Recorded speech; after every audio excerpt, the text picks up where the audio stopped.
Let's talk about breast reconstruction after surgery. What are you seeing?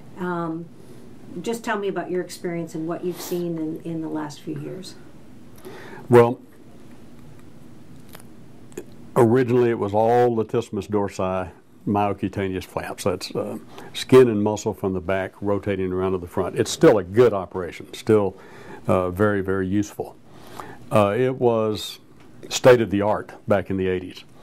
And then the tram flap was developed. It was slow in coming, but once we had it, it was a tremendous asset. And women especially liked it because they got a tummy tuck out of the deal.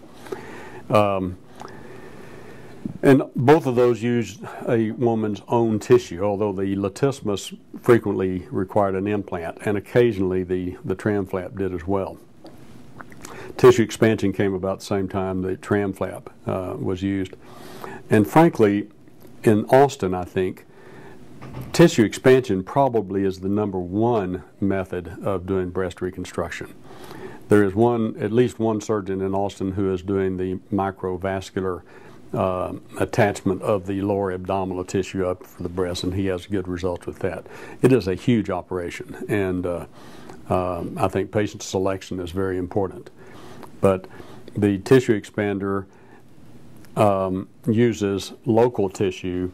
It saves the abdomen, it saves the back in case that's needed later.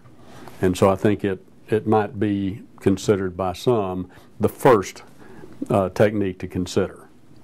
Because of its ease, it's less expensive, time off work is less, patient recovery is quicker, there's only one operative site instead of two, shorter anesthesia, shorter hospital stay, many advantages.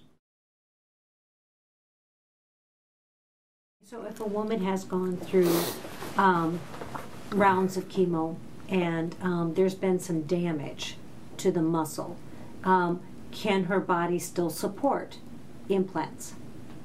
Well, it's not the chemo that does it, it's the radiation that does it. Okay. It's the radiation that will destroy tissue. And we're not seeing as much radiation burn damage as we used to.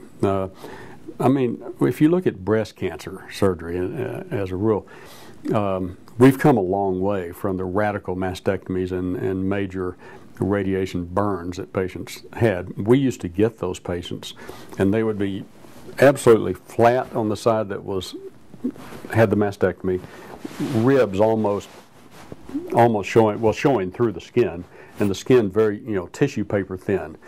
Those women, there's only one thing to do, and that is a tram flap or some moving tissue from a healthy spot to that damaged area. Today, radiation, I guess, has improved. It's still scary. We don't like to operate in radiated tissue. Blood flow is damaged. It's hit or miss whether it's going to survive, whether there's going to be tissue damage or wound healing issues. So, we prefer to stay away. Plus, capsular contracture, the tightening of the scar around an implant, is almost 100% in women who have been radiated. So, if we can avoid radiation, we have so many more options available to us. Of course, one should never compromise the care of the patient.